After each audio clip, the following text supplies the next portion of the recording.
For this video, we're going to be looking at how to sort text alphabetically in Microsoft Word.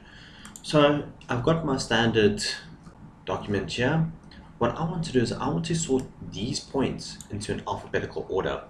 So what I do is I'm going to highlight the 4 points, okay? And under the Home tab, over here, we have got this little button, this sort button. Arrange the current sections in alphabetical order or numerical order. What we do is we click on that button, sort by paragraphs, yes, text, yes. Well, let's set it to ascending. Alright, click OK, and there we go. It has been sorted into an alphabetical order starting from A right through to W. That is how you sort basic text into an alphabetical order.